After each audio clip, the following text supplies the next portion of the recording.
8ാം ക്ലാസ്സിലെ ഇംഗ്ലീഷിലെ second unit ആയിട്ടുള്ള വിങ്സ് ഓഫ് ഹോപ്പിൽ ഫസ്റ്റ് വരുന്ന പോയവും അതിൽ വരുന്ന ആക്ടിവിറ്റീസും ഒക്കെയാണ് നമ്മൾ ഈ വീഡിയോയിൽ ഡിസ്കസ് ചെയ്യുന്നത്. അപ്പോൾ എന്താ പോയത്തിൻ്റെ പേര്? Hope is the thing with feathers. Hope എന്ന് പറയുന്നത്, പ്രതീക്ഷ എന്ന് പറയുന്നത് എന്താ, തൂവലുകളുള്ള ഒരു വസ്തുവാണെന്ന് പറയുന്നത് അല്ലേ. അതാണ് ഈ പോയത്തിൻ്റെ പേര്. ദെൻ ഈ പോയം എഴുതിയിട്ടുള്ളത് എമിലി ഡിക്കിൻസൺ ആണ്. Hope is the thing with feathers that perches in the soul and sings the tune without the words and never stops at all. Hope is the thing with feathers. Hope അല്ലെങ്കിൽ പ്രതീക്ഷ എന്ന് പറയുന്നത് എന്താണ്? ഒരു thing ആണ്, ഒരു വസ്തുവാണ്. വിത്ത് feathers, എന്തില്ലേ, തൂവലുകളുള്ള അല്ലേ, തൂവലുകളുള്ള ഒരു വസ്തുവാണ് ഹോപ്പ് എന്ന് പറയുന്നത്. That perches in the soul. അതുപോലെ അതെന്താ ചെയ്യുന്നത്? പേർച്ചസ് എന്ന് വെച്ചാൽ ചേക്കേറുക. അതെന്ത് ചെയ്യുന്നുണ്ട്? ആത്മാവിലേക്ക് ചേക്കേറുന്നുണ്ട് എന്നാണ് പറയുന്നത് അല്ലേ. എന്ന് വെച്ചാൽ ആത്മാവിലേക്ക് അല്ലെങ്കിൽ ആത്മാവിലേക്ക് ചേക്കേറിയിരിക്കുന്ന അല്ലെങ്കിൽ ആത്മാവിനുള്ളിൽ വസിക്കുന്ന തൂവലുകളുള്ള ഒരു വസ്തുവാണ് അല്ലെങ്കിൽ ഒരു ബേർഡാണ് ഈ പ്രതീക്ഷ അല്ലെങ്കിൽ ഹോപ്പ് എന്ന് പറയുന്നത്. ഇവിടെ നമ്മുടെ ആത്മാവിനകത്ത് ഉള്ള ഒരു ബേർഡ് പോലെയാണ് എന്താ പ്രതീക്ഷ എന്നാ പറയുന്നത്. എന്ന് വെച്ചാൽ നമ്മുടെ മനസ്സിനകത്തുള്ള ഒരു വലിയ ഒരു കാര്യം തന്നെയാണ് ഈ ഒരു പ്രതീക്ഷ എന്ന് പറയുന്നത് അല്ലേ. And sings the tune without the words. ഈ ഹോപ്പ് അല്ലെങ്കിൽ ഈ ഒരു പ്രതീക്ഷ എന്ന് പറയുന്ന ആ ഒരു ബേർഡ് അല്ലേ, ആ ഒരു പക്ഷി എന്ത് ചെയ്യുന്നുണ്ട്? വാക്കുകളില്ലാതെ മനോഹരമായി പാടുന്നുണ്ട്. And never stops at all. അതൊരിക്കലും അത് നിർത്താതിരിക്കുകയും ചെയ്യുന്നു എന്നാണ് പറയുന്നത്. എന്ന് വെച്ചാൽ എന്താ, നമുക്ക് വാക്കുകൾ കൊണ്ട് വിവരിക്കാൻ പറ്റുന്നില്ലെങ്കിലും ഈ ഒരു ഹോപ്പ് അല്ലെങ്കിൽ ഈ ഒരു പ്രതീക്ഷ എന്ന് പറയുന്ന കാര്യം നമുക്ക് എന്താണ്, അത് ഫീൽ ചെയ്യാനായിട്ട്, അത് നമുക്ക് അനുഭവിക്കാനായിട്ട് പറ്റുന്ന ഒരു കാര്യമാണ് അല്ലേ. then അതുപോലെ തന്നെ നമുക്ക് എന്തൊക്കെ സംഭവിച്ചാലും ശരി, നമ്മുടെ ജീവിതത്തിൽ എന്താ, ഈ പ്രതീക്ഷ എന്ന് പറയുന്ന ആ ഒരു സംഭവം ഒരിക്കലും സ്റ്റോപ്പ് ചെയ്യുന്നില്ല അല്ലേ. എന്ത് സംഭവിച്ചാലും നമ്മൾ എന്ത് ചെയ്യും? വേറെ വല്ലതും പ്രതീക്ഷിച്ച് അല്ലെങ്കിൽ ഇതിലും നന്നായി നല്ലത് സംഭവിക്കും എന്നൊക്കെ പ്രതീക്ഷിച്ച് നമ്മൾ വീണ്ടും വീണ്ടും ജീവിക്കുന്നുണ്ട്. ആ ഒരു പ്രതീക്ഷ എന്ത് ചെയ്യുന്നില്ല, നമ്മുടെ ജീവിതത്തിൽ നിന്ന് സ്റ്റോപ്പ് ചെയ്യുന്നില്ല എന്നാണ് പറയുന്നത്, അവസാനിക്കുന്നില്ല എന്നാണ് പറയുന്നത്. And sweetest in the gale is heard, and sore must be the storm that could abash the little bird that kept so many warm. And sweetest in the gale is heard. GAIL എന്ന് വെച്ചാൽ കൊടുങ്കാറ്റ്. നമ്മുടെ ലൈഫിൽ എന്താ, ശക്തമായ കൊടുങ്കാറ്റ് പോലെയുള്ള അവസ്ഥ എന്ന് വെച്ചാൽ എന്താ, കൊടുങ്കാറ്റടിക്കുന്ന പോലെ അത്രയും സ്ട്രോങ് ആയിട്ടുള്ള പ്രശ്നങ്ങൾ നടക്കുന്ന സമയത്ത് നമുക്ക് ഈ ഒരു പ്രതീക്ഷയുടെ ഗാനം കേൾക്കുമ്പോൾ അതെന്താണ്, അത് ഭയങ്കര സ്വീറ്റസ്റ്റ് ആയിട്ട്, ഭയങ്കര ആ ഗാനത്തിന് അല്ലെങ്കിൽ ആ ഒരു പ്രതീക്ഷയ്ക്ക് ഭയങ്കര സ്വീറ്റ്, ഭയങ്കര മാധുര്യമുള്ള പോലെ നമുക്ക് തോന്നും. And sore must be the storm. അതുപോലെ ഈ കൊടുങ്കാറ്റുകൾ അത് നമ്മളെ ഒരുപാട് വേദനിപ്പിക്കുന്ന തരത്തിലുള്ളതാണെങ്കിൽ, സോർ എന്ന് വെച്ചാൽ എന്താ, പെയിൻഫുൾ അല്ലെങ്കിൽ ഒരുപാട് നമ്മളെ വേദനിപ്പിക്കുന്ന അല്ലെങ്കിൽ ഒരുപാട് നമ്മളെ ദുഃഖത്തിലാഴ്ത്തുന്ന തരത്തിലുള്ള കൊടുങ്കാറ്റുകളാണ് അല്ലെങ്കിൽ പ്രശ്നങ്ങളാണ് നമ്മുടെ ലൈഫിൽ സംഭവിക്കുന്നതെങ്കിൽ that could abash the little bird that kept so many warm. നമ്മളെപ്പോഴും വാമാക്കി വെക്കുന്ന, നമ്മളെപ്പോഴും കൂളാക്കി വെക്കുന്ന ആ ഒരു പ്രതീക്ഷ എന്ന ലിറ്റിൽ ബേർഡിനെ അതിനെന്താക്കാൻ കഴിയുമെന്നാണ് പറയുന്നത്? അബാഷ് ചെയ്യുക എന്ന് വെച്ചാൽ തകർക്കാനായിട്ട് അല്ലെങ്കിൽ കുഴക്കാനായിട്ട് അല്ലേ, അത് സൈലൻ്റ് ആക്കാനായിട്ട് പറ്റുമെന്നാണ് പറയുന്നത്. എന്ന് വെച്ചാൽ എന്താ, നമുക്ക് ലൈഫിൽ ഈ കൊടുങ്കാറ്റ് പോലെ വരുന്ന ഈ പ്രശ്നങ്ങൾ ഉണ്ടല്ലോ, അതിൽ ചിലത് നമ്മെ ഒരുപാട് വേദനിപ്പിക്കുന്നതായിരിക്കും അല്ലേ. അങ്ങനെ നമ്മളെ വേദനിപ്പിക്കുന്ന അല്ലെങ്കിൽ നമ്മളെ ദുഃഖത്തിലാഴ്ത്തുന്ന പ്രശ്നങ്ങൾ വരുന്ന സമയത്ത് ഈ ഹോപ്പ് എന്ന് പറയുന്ന, പ്രതീക്ഷ എന്ന് പറയുന്ന ആ ഒരു ബേർഡ് പോലും സൈലൻ്റ് ആയി പോകും അല്ലേ. ആ സമയത്ത് പ്രതീക്ഷയ്ക്ക് പോലും അവിടെ ചാൻസ് ഉണ്ടാവില്ല എന്നാണ് പറയുന്നത്. Okay, I have heard it in the chillest land and on the strangest sea. അതുപോലെ ഈ ഒരു പ്രതീക്ഷയുടെ ഗാനം എവിടെയൊക്കെ കേൾക്കുന്നുണ്ടെന്നാണ് പറയുന്നത്? In the chillest land. Chillest land എന്ന് വെച്ചാൽ തണുപ്പുള്ള സ്ഥലങ്ങളിൽ. ഇവിടെ ചില്ലസ്റ്റ് ലാൻഡ് എന്നതുകൊണ്ട് ഉദ്ദേശിച്ചിട്ടുള്ളത് മോസ്റ്റ് ഡിഫിക്കൽട്ട് ആയിട്ടുള്ള, ഒരുപാട് നമ്മൾ ബുദ്ധിമുട്ട് അനുഭവിക്കുന്ന ഒരു സിറ്റുവേഷനിലും നമുക്ക് ഈ ഒരു പ്രതീക്ഷയുടെ ഗാനം കേൾക്കാം. And on the strangest sea. അതുപോലെ സ്ട്രെയിഞ്ചസ്റ്റ് സീയിൽ, വിചിത്രമായിട്ടുള്ള കടലിലും നമുക്ക് ഈ സോങ് കേൾക്കാം. പ്രതീക്ഷയുടെ ഒരു നാദം അവിടെ ഉണ്ടാകും എന്നാണ് പറയുന്നത്. സ്ട്രെയിഞ്ചസ്റ്റ് സീ എന്ന് ഉദ്ദേശിച്ചിട്ടുള്ളത് നമ്മളെന്താ, കടൽ പോലെ ഒരു അറ്റമില്ലാത്ത എന്തെങ്കിലും പ്രശ്നമല്ല, എവിടെ എത്തുമെന്ന് അവസാനിക്കാതെ ഒരു പ്രോബ്ലത്തിൽ നമ്മൾ അകപ്പെട്ടിരിക്കുകയാണെങ്കിൽ അവിടെയും നമുക്ക് പ്രതീക്ഷയുടെ ഒരു നാദം അല്ലെങ്കിൽ ആ ഒരു സോങ് നമുക്ക് അവിടെയും കേൾക്കാം. Yet never in extremity it asked a crumb of me. ഇനി അത്രയും എന്താ, എക്സ്ട്രീം ആയിട്ടുള്ള അല്ലേ, അത്രയും അങ്ങേയറ്റത്തെ തീവ്രമായിട്ടുള്ള അവസ്ഥകളിലൂടെ കടന്നു പോകുകയാണെങ്കിലും it asked a crumb of me, അത് നമ്മിൽ നിന്ന് തിരികെ ഒന്നും തന്നെ ആവശ്യപ്പെട്ടിട്ടൊന്നുമില്ല എന്നാണ് പറയുന്നത് അല്ലേ. ബിക്കോസ് എന്താ, നമുക്ക് ഒരുപാട് പ്രതീക്ഷ നമ്മുടെ ഉള്ളിൽ നിന്ന് ലഭിക്കുന്നുണ്ട്. പക്ഷെ അത് നമ്മോട് ഈ പ്രതീക്ഷ, ഇത്രയും നമുക്ക് പ്രതീക്ഷ തരുന്നതിന് നമ്മോട് എന്തെങ്കിലും തിരികെ ചോദിക്കുന്നുണ്ടോ? ഇല്ല അല്ലേ. സോ അതാണ് ഇവിടെ പറയുന്നത്. ക്രംബ് എന്ന് വെച്ചാൽ ഒരു ചെറിയ കഷ്ണം അല്ലെങ്കിൽ ഒരു ചെറിയ എമൗണ്ട് പോലും നമ്മുടെ അടുത്തുനിന്ന് തിരികെ ഒന്നും ആവശ്യപ്പെടുന്നില്ല എന്ന് പറയുന്നത്. ഓക്കെ, മനസ്സിലായല്ലോ. ഇനി ഇതിൽ വരുന്ന ക്വസ്റ്റ്യൻസ് നോക്കാം. ഫസ്റ്റ് വരുന്നത് what is hope compared to in this poem. ഈ പോയത്തിലെ ഹോപ്പിനെ, പ്രതീക്ഷയെ എന്തുമായിട്ടാണ് കമ്പയർ ചെയ്തിട്ടുള്ളത്? എന്തുമായിട്ടായിരുന്നു? Hope is compared to a little bird with feathers. തൂവലുകളുള്ള ഒരു ലിറ്റിൽ ബേർഡുമായിട്ട്, ഒരു ചെറിയ പക്ഷിയായിട്ടാണ് ഹോപ്പിനെ കമ്പയർ ചെയ്തിട്ടുള്ളത്. Second question, what do you think the poet means by the words hope is the things with feathers that perches in the soul. ഇവിടെ എന്താ ഈ ഫസ്റ്റ് 2 ലൈനിലെ എന്ന് വെച്ചാൽ എന്താ, നമ്മുടെ ആത്മാവിനകത്ത് ചേക്കേറിയിരിക്കുന്ന ചിറകുകളുള്ള ഒരു വസ്തുവിനെ പോലെയാണ് പ്രതീക്ഷ എന്ന് പോയറ്റ് പറയുന്നുണ്ട് അല്ലേ. അതുകൊണ്ട് എന്താണ് ഇവിടെ പോയറ്റ് ഉദ്ദേശിച്ചിട്ടുള്ളത് എന്നാണ് ചോദിക്കുന്നത്. എന്തായിരിക്കും? Poet means hope lives silently in our hearts and gives us strength. ഇവിടെ പോയറ്റ് അർത്ഥമാക്കുന്നത് എന്താണെന്ന് വെച്ചാൽ, പ്രതീക്ഷ എന്ന് പറയുന്നത് നമ്മുടെ ഹൃദയത്തിനകത്ത് സൈലന്റ് ആയിട്ട് ജീവിക്കുന്ന, അല്ലെങ്കിൽ സൈലന്റ് ആയിട്ട് നമ്മുടെ ഹൃദയത്തിനകത്തുള്ള ഒന്നാണ് ഈ പ്രതീക്ഷ. ആൻഡ് ഗിവ്സ് us strength, അത് നമുക്ക് എന്ത് തരുന്നുണ്ട്? ശക്തി തരുന്നുണ്ട് അല്ലേ. Then third question, what is special about the song that the bird sings. ആ പക്ഷി പാടുന്ന ആ ഒരു സോങ്ങിന്, ആ ഒരു പാട്ടിനുള്ള സ്പെഷ്യാലിറ്റി അല്ലെങ്കിൽ പ്രത്യേകത എന്താണെന്നാണ് ചോദിക്കുന്നത്. എന്താണ്? The song is wordless, sweet and never stops ആണ് അല്ലേ. ആ പാട്ടെന്ന് പറയുന്നത്, ആ പ്രതീക്ഷയുടെ ആ പാട്ടെന്ന് പറയുന്നത് എന്താ? വേർഡ്ലെസ് ആണല്ലോ, വാക്കുകളില്ലാത്തതാണ്. അതുപോലെ സ്വീറ്റ് ആണ്, ഭയങ്കര മാധുര്യമുള്ളതാണ്. ആൻഡ് നെവർ സ്റ്റോപ്സ്, അതൊരിക്കലും അവസാനിക്കാത്തതും. Fourth one, how is the bird's song heard in the gale. എന്താ, കൊടുങ്കാറ്റ് നടക്കുന്ന, അല്ലെങ്കിൽ കൊടുങ്കാറ്റ് പോലെ പ്രോബ്ലംസ് നടക്കുന്ന സമയത്ത് നമുക്ക് ആ സോങ്, ആ ബേർഡിന്റെ പാട്ട് എങ്ങനെയാണ് കേൾക്കുന്നത് എന്നാ ചോദിക്കുന്നത്. എങ്ങനെയാണ്? In the gale the bird's song heard the sweetest ആയിട്ട്, ഏറ്റവും മാധുര്യത്തോടെയാണ്, മാധുര്യമുള്ള സോങ് ആയിട്ടാണ് ആ സമയത്ത് നമുക്കത് കേൾക്കുന്നത്. Fifth one, where has the poet heard the bird's song. എവിടെയൊക്കെയാണ് ആ പോയറ്റിന് ആ ബേർഡിന്റെ ആ ഒരു സോങ്, ആ ഒരു പാട്ട് കേൾക്കാൻ പറ്റുന്നത്? എവിടെയൊക്കെയാണ്? The poet heard it in the chillest land and on the strangest സീയിലെ. എവിടെയൊക്കെയാണ്? ചില്ലസ്റ്റ് ലാൻഡിലെ, തണുപ്പുള്ള പ്രദേശങ്ങളിൽ, അല്ലെങ്കിൽ ലൈഫിലെ മോസ്റ്റ് ഡിഫിക്കൽട്ട് ആയിട്ടുള്ള സിറ്റുവേഷൻസിൽ, അതുപോലെ തന്നെ സ്ട്രേഞ്ചസ്റ്റ് സീയിലും അല്ലേ, അല്ലെങ്കിൽ എന്താണ് എക്സ്പെക്റ്റഡ് ആയിട്ട് വരുന്ന മൊമെന്റ്സിൽ, അല്ലെങ്കിൽ ഒറ്റപ്പെടുന്ന നിമിഷങ്ങളിലൊക്കെയാണ് ആ ഒരു സോങ് കേൾക്കുന്നത്. 6th one, what do chillest land and strangest sea represent? എന്താണ് ചില്ലസ്റ്റ് ലാൻഡ് എന്നതുകൊണ്ടും അതുപോലെ സ്ട്രേഞ്ചസ്റ്റ് സീ എന്നതുകൊണ്ടും എന്തിനെയാണ് ഇവിടെ ഉദ്ദേശിക്കുന്നത് എന്ന് ചോദിക്കുന്നത്. എന്തിനെയാ? ചില്ലസ്റ്റ് ലാൻഡ് എന്ന് വെച്ചാൽ ഇവിടെ മോസ്റ്റ് ഡിഫിക്കൽട്ട് ആയിട്ടുള്ള മൊമെന്റ്സിനെ അല്ലേ, ജീവിതത്തിൽ അത്രയും ബുദ്ധിമുട്ടായിട്ടുള്ള സിറ്റുവേഷൻസിനെയാണ് ചില്ലസ്റ്റ് ലാൻഡ് എന്നതുകൊണ്ട് റെപ്രസെന്റ് ചെയ്യുന്നത്. ദെൻ അതുപോലെ സ്ട്രേഞ്ചസ്റ്റ് സീ എന്നതുകൊണ്ട് റെപ്രസെന്റ് ചെയ്യുന്നത് ലോൺലി മൊമെന്റ്സ് ഇൻ ലൈഫിലെ, ജീവിതത്തിലെ ഒറ്റപ്പെട്ടിട്ടുള്ള മൊമെന്റ്സിനെയാണ്. Next let's appreciate. First question, what does the storm indicate in the poem. ഈ പോയത്തിൽ സ്റ്റോം എന്നതുകൊണ്ട് എന്തിനെയാണ് ഇവിടെ ഉദ്ദേശിച്ചിട്ടുള്ളതെന്ന് ചോദിക്കുന്നത്. എന്തിനെയാണ്?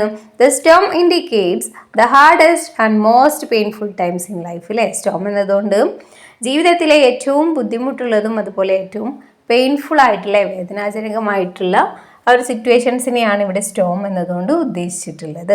Second question, what does the poet mean by the lines never in extremity it asked a crumb of me. ഈ last ലൈനിലെ never in extremity it asked a crumb of me എന്നതുകൊണ്ട് പോയറ്റ് എന്താണ് അർത്ഥമാക്കുന്നതെന്ന് ചോദിക്കുന്നത് അല്ലേ.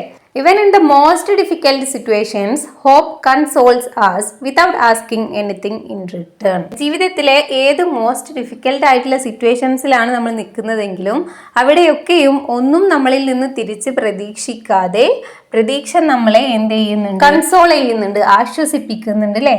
Then third question, how do the images of the bird and the storm help us understand the poem? ഈ പോയത്തിലെ bird അതുപോലെ Storm, ഈ രണ്ടും എന്താ? ഈ രണ്ടും ഇമേജസ് ആണ് അല്ലേ. ബേർഡ് എന്ന് പറയുന്നത് എന്തിനെ പറയുന്നതാ? പ്രതീക്ഷയെ പറയുന്നതാണ്. സ്റ്റോം എന്ന് പറയുന്നത് ജീവിതത്തിലെ പ്രശ്നങ്ങളെ പറയുന്നത് അല്ലേ. ഈ രണ്ട് ഇമേജസും ഈ പോയം നമ്മളെ മനസ്സിലാക്കാനായിട്ട്, പോയത്തിനെ നമുക്ക് മനസ്സിലാക്കി എടുക്കാനായിട്ട് എങ്ങനെയാണ് ഹെൽപ്പ് ചെയ്യുന്നതെന്ന് ചോദിക്കുന്നത്. The bird shows hope is general and always with us. ഇവിടെ ബേർഡ് എന്നതുകൊണ്ട് ഇവിടെ റെപ്രസെന്റ് ചെയ്തിരിക്കുന്നത് എന്താണ്? ഈ ഹോപ്പ് എന്ന് പറയുന്നത്, പ്രതീക്ഷ എന്ന് പറയുന്നത് ജനറൽ ആണെന്നും അതെപ്പോഴും നമ്മുടെ കൂടെ ഉണ്ടെന്നുമാണ് ബേർഡ് എന്നതുകൊണ്ട് ഇവിടെ കാണിക്കുന്നത്. The storm shows the challenges and difficulties in our life. Storm എന്നതുകൊണ്ട് അല്ലെങ്കിൽ കൊടുങ്കാറ്റ് എന്നതുകൊണ്ട് ഇവിടെ ഉദ്ദേശിച്ചിട്ടുള്ളത് നമ്മുടെ ജീവിതത്തിലെ ചാലഞ്ചസിനെയും ഡിഫിക്കൽട്ടീസിനെയുമാണ്, അല്ലെ, ബുദ്ധിമുട്ടുകളെയും പ്രയാസങ്ങളെയുമാണ്. These help us to understand that hope stays with us even in difficult times.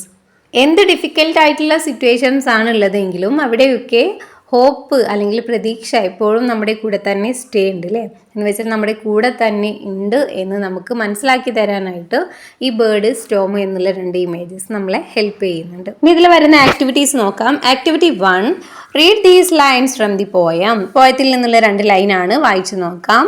Hope is the thing with feathers that perches in the soul. എന്താ hope എന്ന് പറയുന്നത്, പ്രതീക്ഷ എന്ന് പറയുന്നത് നമ്മുടെ ആത്മാവിൽ ചേക്കേറിയിരിക്കുന്ന തൂവലുകളുള്ള ഒരു വസ്തുവാണെന്നാണ് പറയുന്നത്, അല്ലേ? What picture do you get when you read these lines? ഈ ലൈൻസ് വായിക്കുന്ന സമയത്ത് നമ്മുടെ മനസ്സിൽ തെളിയുന്ന ഒരു പിക്ചർ അല്ലെങ്കിൽ ഒരു ചിത്രം എന്താണെന്നാണ് ചോദിക്കുന്നത്. എന്താണ്? ആത്മാവിനകത്ത് കയറിയിരിക്കുന്ന ഒരു തൂവലുകളുള്ള ഒരു പക്ഷിയാണ് നമ്മുടെ മനസ്സിൽ തെളിയുന്നത്, അല്ലേ? സോ നമുക്ക് എന്ത് ചെയ്താം? I get the picture of a little bird with soft feathers sitting inside my heart. ഹൃദയത്തിനകത്തിരിക്കുന്ന സോഫ്റ്റ് ആയിട്ടുള്ള തൂവലുകളോട് കൂടിയിട്ടുള്ള ഒരു ചെറിയ കിളിയുടെ പിക്ചറാണ് ഈ ഒരു ലൈനിലൂടെ നമ്മുടെ മനസ്സിൽ തെളിയുന്നത്, അല്ലേ? ദെൻ ഇതിനെ നമ്മൾ എന്താ പറയാ? ഇമേജറി എന്നാ പറയാ കേട്ടോ. The way the poet uses images to create sensory experiences, the images may appeal to any or all of the 5 senses. എന്താ? ഇതുപോലെയുള്ള ഇമേജസ് നമ്മുടെ ഈ പോയത്തിലൊക്കെ യൂസ് ചെയ്യുന്നത് എന്തിനാ? നമ്മുടെ സെൻസറി എക്സ്പീരിയൻസുകൾ നമ്മളിലേക്ക് കൊണ്ടുവരാൻ വേണ്ടിയിട്ടാണ്, അല്ലേ? ഇവിടെ ഈ ഒരു ലൈനിൽ തന്നെ നമുക്ക് എന്താ കാണാൻ കഴിയുന്നത്? ഒരു ചിത്രം നമ്മുടെ മനസ്സിലല്ലേ, നമുക്ക് കാണാനായിട്ട് ഒരു ചിത്രം പോലെ ഈ ഒരു ലൈനിൽ നമുക്ക് കിട്ടുന്നുണ്ട്, അല്ലേ? ഒരു നമ്മുടെ ഹൃദയത്തിനകത്തിരിക്കുന്ന ഒരു ലിറ്റിൽ ബേർഡിന്റെ ഒരു ചിത്രം നമ്മുടെ മനസ്സിൽ വരുന്നില്ലേ? ഇതുപോലെ ചില ലൈൻസ് ഒക്കെ വായിക്കുമ്പോൾ നമുക്ക് എന്തൊക്കെ ഫീൽ ചെയ്യും? സൗണ്ട്, അല്ലേ? എന്തെങ്കിലും സൗണ്ടിനെ കുറിച്ച് പറയുന്ന ലൈൻസ് ഉണ്ടാകും. അതുപോലെ എന്താ? സ്മെല്ല്, അല്ലേ? ഒരു എന്തെങ്കിലും മണത്തെ കുറിച്ച് പറയുന്നത് ഉണ്ടാകും. അല്ലെങ്കിൽ ടേസ്റ്റ്, എന്തെങ്കിലും മധുരം, പുളി, അങ്ങനെയുള്ള എന്തെങ്കിലും ടേസ്റ്റിനെ കുറിച്ച് പറയുന്നത് ഉണ്ടാകും. അതുപോലെ ടച്ച്, അല്ലേ? എന്തെങ്കിലും എന്താ ടച്ച് ചെയ്യുന്ന ആ ഒരു ഫീലിനെ കുറിച്ച് പറയുന്ന തരത്തിലുള്ള ഇമേജസ് ഒക്കെ നമ്മൾ എന്താ ഇതുപോലെ പോയത്തിൽ യൂസ് ചെയ്യാറുണ്ട്, അല്ലേ? Then look at the picture and fill in the blanks with suitable examples. ഇനി താഴെയുള്ള പിക്ചർ നോക്കുക. ഇതിന് സ്യൂട്ടബിൾ ആയിട്ടുള്ള ഉദാഹരണങ്ങൾ കൊടുത്തിട്ട് അത് നിങ്ങളോട് ഫിൽ ചെയ്യാനാണ് പറഞ്ഞിട്ടുള്ളത്. അപ്പൊ എന്താ തന്നിട്ടുള്ളത്? കൈൻഡ് ഓഫ് ഇമേജറി ആണ്. നമ്മൾ ഈ മുകളിൽ പറഞ്ഞ പോലെ ഇമേജറിയുടെ വിവിധ തരം ഇമേജറീസ് ഏതൊക്കെയാണ് തന്നിട്ടുള്ളത്. എന്താ? ഫസ്റ്റ് വരുന്നത് വിഷ്വൽ ഇമേജറി ആണ്. വിഷ്വൽ എന്ന് വെച്ചാൽ എന്താ? സൈറ്റിലെ എന്തെങ്കിലും കാഴ്ചയുമായിട്ട് റിലേറ്റ് ചെയ്ത് വരുന്ന ഇമേജസ് ആണെങ്കിൽ അതിനെ നമ്മൾ വിഷ്വൽ ഇമേജറി എന്ന് പറയാം. സോ അതിൽ നമുക്ക് എന്ത് ഉൾപ്പെടുത്താം? യെസ്, കളേഴ്സ്, അല്ലേ? കളേഴ്സ് ഒക്കെ എന്താ നമുക്ക് കാണാൻ കഴിയുന്നതാണ്, അല്ലേ? സോ നമുക്കൊരു എക്സാമ്പിൾ പറയുകയാണെങ്കിൽ ഗ്രീൻ ഗ്രാസ് എന്ന് കൊടുക്കാം. പച്ച നിറത്തിലുള്ള പുല്ല്. ഗ്രീൻ ഗ്രാസ് എന്ന് പറയുമ്പോൾ നമ്മുടെ മനസ്സിലേക്ക് എന്താ? ആ പച്ച നിറത്തിലുള്ള പുല്ല് ഇങ്ങനെ തെളിഞ്ഞു വരുന്നുണ്ട്, അതിൻ്റെ ഒരു പിക്ചർ, അല്ലേ? ദെൻ അതുപോലെ നെക്സ്റ്റ് വരുന്നത് ഓൾഫാക്ടറി ഇമേജ് ആണ്. ഓൾഫാക്ടറി ഇമേജ് എന്ന് വെച്ചാൽ സ്മെല്ലുമായിട്ട് ബന്ധപ്പെട്ട് വരുന്നത്. അപ്പോൾ ഒരു എക്സാമ്പിൾ പറയുകയാണെങ്കിൽ എന്താ? ഫ്രാഗ്രൻസ്, അല്ലേ? എന്തിൻ്റെയെങ്കിലും ഒരു മണം. അപ്പോൾ അതിന് നമുക്ക് സ്മെൽ ഓഫ് പെർഫ്യൂം എന്ന് എഴുതാം, അല്ലേ? ആ പെർഫ്യൂമിൻ്റെ മണം എന്ന് പറയുമ്പോൾ നമ്മുടെ മനസ്സിലേക്ക് എന്തോ ഒരു സ്മെല്ലിൻ്റെ ഒരു ഫീൽ വരുന്നില്ലേ? സോ അതാണ് ഇവിടെ ഉദ്ദേശിച്ചിട്ടുള്ളത്. ദെൻ നെക്സ്റ്റ് വരുന്നത് ടാക്ടൈൽ ഇമേജ് ആണ്. ടാക്ടൈൽ ഇമേജ് എന്ന് വെച്ചാൽ ടച്ച്, അല്ലേ? എന്തെങ്കിലും ടച്ച് ചെയ്യുന്ന ആ ഒരു ഫീല് വരുന്ന തരത്തിലുള്ളത്. അപ്പോൾ സോ അതിനൊരു എക്സാമ്പിൾ നമുക്ക് എഴുതാം. സ്മൂത്ത് ആയിട്ടുള്ള എന്തെങ്കിലും എഴുതുമ്പോൾ എന്ത് വരും? സോഫ്റ്റ് സ്കിൻ, അല്ലേ? സോഫ്റ്റ് സ്കിൻ എന്ന് പറയുമ്പോൾ അതിൽ ആ സോഫ്റ്റ് സ്കിന്നിൽ തൊട്ടൊരു ഫീൽ നമുക്ക് കിട്ടുന്നില്ലേ? നെക്സ്റ്റ് വരുന്നത് ഓഡിറ്ററി ഇമേജ് ആണ്. ഓഡിറ്ററി ഇമേജ് എന്ന് വെച്ചാൽ സൗണ്ടുമായിട്ട് ബന്ധപ്പെട്ട് വരുന്നതിനെയാണ് ഓഡിറ്ററി ഇമേജ് എന്ന് പറയാം. ഓക്കെ, അപ്പോൾ നമുക്ക് അതിലെന്താ എന്തെങ്കിലും മ്യൂസിക്കുമായിട്ട് ബന്ധപ്പെട്ടിട്ടുള്ള ഒരു എക്സാമ്പിൾ പറയാം. എന്ത് പറയാം? സോങ് ഓഫ് ബേർഡ്, അല്ലേ? പക്ഷികളുടെ പാട്ട്. അപ്പോൾ നമുക്ക് എന്താ ആ ഒരു പാട്ട് കേൾക്കുന്ന ഒരു മൈൻഡ് നമുക്ക് കിട്ടും. നെക്സ്റ്റ് വരുന്നത് ജസ്റ്റേറ്ററി ഇമേജ് ആണ്. ജസ്റ്റേറ്ററി ഇമേജ് എന്ന് വെച്ചാൽ ടേസ്റ്റുമായിട്ട് ബന്ധപ്പെട്ടിട്ടുള്ളത്. അപ്പോൾ അതിനൊരു സ്വീറ്റ് എക്സാമ്പിൾ കൊടുക്കുമ്പോൾ നമുക്ക് സ്വീറ്റ് ലഡു എന്ന് കൊടുക്കാം, അല്ലേ? അപ്പോൾ എന്താ? നല്ല മധുരമുള്ള ലഡു. അപ്പോൾ നമുക്ക് ആ ഒരു ടേസ്റ്റ് അവിടെ ഫീൽ ചെയ്യാൻ പറ്റും. ഓക്കെ, ഈ രീതിയിൽ വരുന്നതിനെയാണ് നമ്മൾ ഇമേജറീസ് എന്ന് പറയാം. Now shall we list the different kinds of images in the poem. Let's fill in the table. ഈ താഴെ ഒരു ടേബിൾ തന്നിട്ടുണ്ട്, അല്ലേ? അതിൽ ഈ നമ്മുടെ ഈ പോയത്തിൽ തന്നിട്ടുള്ള ഡിഫറെൻ്റ് ആയിട്ടുള്ള ഇമേജസ് എടുത്ത് എഴുതാനാണ് പറഞ്ഞിട്ടുള്ളത്, അല്ലേ? ഏതൊക്കെ ഇമേജസ് എഴുതാൻ പറഞ്ഞിട്ടുള്ളത്? വിഷ്വൽ ഇമേജസും ഓഡിറ്ററി ഇമേജസും. വിഷ്വൽ എന്ന് വെച്ചാൽ എന്താ, കാഴ്ചയുമായി റിലേറ്റ് ചെയ്ത് വരുന്നത്. ദെൻ ഓഡിറ്ററി എന്ന് വെച്ചാൽ എന്താ, കേൾവിയുമായിട്ട് എന്തെങ്കിലും സൗണ്ടുമായിട്ട് റിലേറ്റ് ചെയ്ത് വരുന്നത്. അങ്ങനെയുള്ള ലൈൻസ് നമ്മൾ ഈ പോയത്തിൽ നിന്ന് ഇവിടെ എടുത്ത് എഴുതാം. അപ്പോൾ വിഷ്വൽ ഇമേജിൽ നമുക്ക് ഏത് എഴുതാം, ഏത് ലൈൻ എഴുതാം? Hope is the thing with feathers എന്ന്, അല്ലേ? തൂവലുകളുള്ള ഒരു വസ്തുവാണ് പ്രതീക്ഷ. അപ്പോൾ അതൊരു കാഴ്ചയുമായി റിലേറ്റ് ചെയ്തിട്ടുള്ളതാണ്. ദെൻ നെക്സ്റ്റ് ഓഡിറ്ററി ഇമേജസിൽ അല്ലെങ്കിൽ സൗണ്ടുമായിട്ട് ബന്ധപ്പെട്ട് വരുന്നത് ഏത് എഴുതാം? And sings the tune without words. വാക്കുകളില്ലാത്ത ആ ഒരു ട്യൂണ്, ആ ഒരു എന്താ മനോഹരമായിട്ടുള്ള ഗാനം പാടുന്നു എന്ന് പറയുന്നു, അല്ലേ? ഇനി activity 2, look at the lines below and note the word at the end of each line. താഴെ തന്നിരിക്കുന്ന ലൈൻസ് നോക്കുക, എന്നിട്ട് അതിൻ്റെ ഓരോ ലൈനിൻ്റെയും എൻഡിങ് ആയിട്ടുള്ള ഒരു സൗണ്ടിലെ ലാസ്റ്റ് വരുന്ന വേർഡ് അത് ഏതാ നോക്കാനാണ്. അപ്പോൾ 2 ലൈൻസ് തന്നിട്ടുണ്ട്. And sweetest in the gale is heard that could abash the little bird. ഇവിടെ ലാസ്റ്റ് വരുന്ന വേർഡ്സ് ഏതൊക്കെയാ? ഹിയർഡും ബേർഡും, അല്ലേ? Do the endings of those words sound alike? What do we call such words? ഇവിടെ എന്താ ചോദിക്കുന്നത്? ഈ അവസാനം വരുന്ന ആ 2 വേർഡ്സും അല്ലെങ്കിൽ ഹിയർഡ്, ബേർഡ് എന്ന് പറയുന്ന ആ 2 വേർഡ്സിൻ്റെയും എൻഡിങ് സൗണ്ട്, അവസാനിക്കുന്ന ശബ്ദം ഒരുപോലെയാണോ എന്ന് ചോദിക്കുന്നത്. അപ്പോൾ കറക്റ്റ് ആണ്, അല്ലേ? ഒരുപോലെയാണ്. ഹിയർഡ് എന്ന് പറയുമ്പോൾ ഡ് എന്നാണ് അവസാനിക്കുന്നത്. ബേർഡ് എന്ന് പറയുമ്പോഴും ഡ് എന്ന് പറയുന്ന സൗണ്ടിൽ അവസാനിക്കുന്നത്, അല്ലേ? So yes, the word heard and bird sounds alike. Then what do we call such words? അങ്ങനെയുള്ള വേർഡ്സിനെ നമ്മൾ എന്താ വിളിക്കുക? നമുക്കറിയാവുന്നതാണ്, അല്ലേ? V call such words rhyming words. നമ്മൾ പോയത്തിലൊക്കെ അവസാന ശബ്ദങ്ങൾ ഒരുപോലെ വരുന്ന വാക്കുകളെ നമ്മൾ ഇതുപോലെ എടുത്ത് എഴുതി റൈമിങ് വേർഡ്സ് ആക്കിയിട്ട് എഴുതാറുള്ളതാണ്, അല്ലേ? നിങ്ങൾക്കൊക്കെ അറിയാവുന്നതാണ്. സോ അതന്നെയാണ് ഇവിടെയും പറയുന്നത്. The words heard and bird are rhyming words. Heard അതുപോലെ ബേർഡ് എന്ന് പറയുന്ന 2 വേർഡ്സും എന്താ, റൈമിങ് വേർഡ്സ് ആണ്. Their ending sound similar. അവരുടെ എൻഡിങ് സൗണ്ട്, അല്ലേ, അവസാനിക്കുന്ന ശബ്ദം എന്താണ്, സെയിം ആണ്. Making the poem more musical. ഈ ഒരു പോയത്തെ കൂടുതൽ മ്യൂസിക്കൽ ആക്കുന്നത് ഇങ്ങനെയുള്ള സൗണ്ടുകളാണ്, അല്ലേ? Such words at the end of lines in a poem are often called a rhyming pair. ഇതുപോലെ ലൈൻസിന്റെ അവസാനം സെയിം സൗണ്ടുകളായി വരുന്ന ഇതുപോലെയുള്ള പെയേഴ്സിനെ നമുക്ക് എന്ത് വിളിക്കാം? റൈമിംഗ് പെയേഴ്സ് എന്നും വിളിക്കാം എന്നാണ് പറയുന്നത്. Now let's find the other rhyming pairs in the poem. അങ്ങനെയാണെങ്കിൽ നിങ്ങളോട് ഈ പോയത്തിൽ വരുന്ന ബാക്കിയുള്ള റൈമിംഗ് പെയേഴ്സ് കണ്ടുപിടിക്കാനാണ് പറഞ്ഞിട്ടുള്ളത്. അപ്പോൾ ഏതൊക്കെയാണ്? ഒന്ന് എക്സാമ്പിൾ അവിടെ തന്നിട്ടുണ്ട്, ഹിയർഡ്, അതുപോലെ ബേർഡ്. ദെൻ വേറെ ഏതൊക്കെ റൈമിംഗ് പെയേഴ്സാണ് വരുന്നത് നമുക്കൊന്ന് നോക്കാം. യെസ്, ഫെദേഴ്സ് വേർഡ്സ് വരുന്നുണ്ട്. ദെൻ അതുപോലെ സോൾ, ഓൾ വരുന്നുണ്ട്. സ്റ്റോം, വാം വരുന്നുണ്ട്. സി, മീ വരുന്നുണ്ട്, അല്ലേ? ഇതൊക്കെ നമുക്ക് റൈമിംഗ് വേർഡ്സ് ആണ്. അപ്പോൾ ഇതിൽ ഏതെങ്കിലും 2 പേർ അവിടെ എഴുതി കൊടുക്കുക. ഇനി activity 3, read the following lines. താഴെ തന്നിരിക്കുന്ന ലൈൻസ് നോക്കാം. Hope is the thing with feathers that perches in the soul. ആത്മാവിൽ കുടിയേറിയിരിക്കുന്ന തൂവലുകളുള്ള ഒരു വസ്തുവാണ് പ്രതീക്ഷ എന്ന് പറയുന്നു, അല്ലേ? What is hope compare to? ഇവിടെ ഹോപ്പിനെ, പ്രതീക്ഷയെ എന്തുമായിട്ടാണ് കമ്പയർ ചെയ്തിട്ടുള്ളത്, എന്തുമായിട്ട് താരതമ്യപ്പെടുത്തിയിട്ടുള്ളത്? Yes, hope is compare to a bird, അല്ലേ? ഒരു പക്ഷിയുമായിട്ട് അല്ലെങ്കിൽ എന്താ, തൂവലുകളുള്ള ഒരു വസ്തുമായിട്ടാണ് ഇവിടെ ഹോപ്പിനെ കമ്പയർ ചെയ്തിട്ടുള്ളത്. Okay, here hope is considered as the thing with feathers.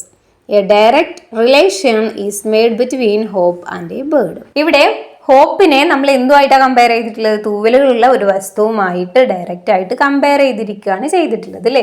ഇതുപോലെ കമ്പയർ ചെയ്യുന്നതിനെ നമ്മൾ എന്താ വിളിക്കുന്നത്? മെറ്റഫർ എന്നാണ് നമ്മൾ വിളിക്കുന്നത്.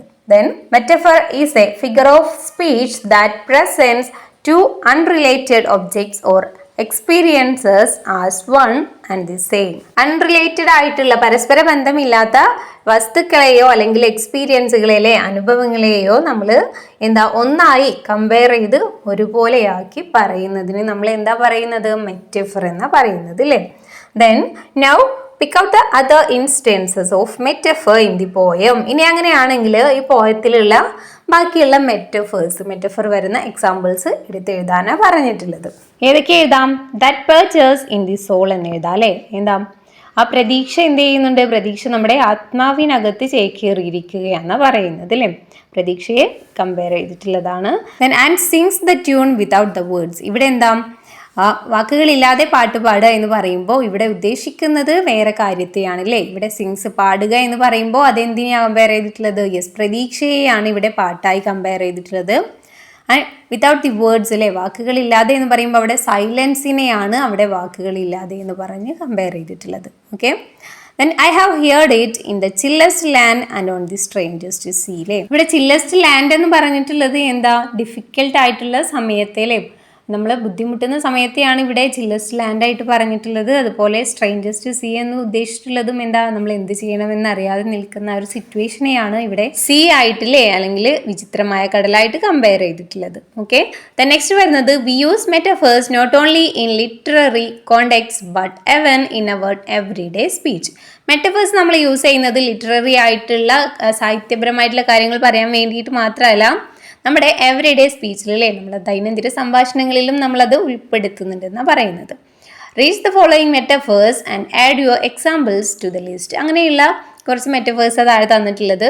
ദെൻ അതിൽ കുറച്ചും കൂടി എക്സാമ്പിൾസ് നിങ്ങളോട് ആഡ് ചെയ്ത് കൊടുക്കാനാണ് പറഞ്ഞിട്ടുള്ളത്. അപ്പോൾ എന്താ പറഞ്ഞിട്ടുള്ളത്, ഫസ്റ്റ് വരുന്നത് ലൈഫ് ഈസ് എ ജേണി അല്ലേ, ജീവിതം എന്ന് പറയുന്നത് ഒരു യാത്രയാണ് അല്ലേ, ജീവിതത്തെ നമ്മൾ യാത്രയുമായി കമ്പയർ ചെയ്തു. Then next knowledge is light, എന്താ, നോളജ് അറിവ് എന്ന് പറയുന്നത് ഒരു പ്രകാശമാണ്. Then books are windows to the world, അതുപോലെ ബുക്സ് എന്ന് പറയുന്നത് ലോകത്തിലേക്കുള്ള ഒരു വിൻഡോയാണെന്നാണ് പറയുന്നത്.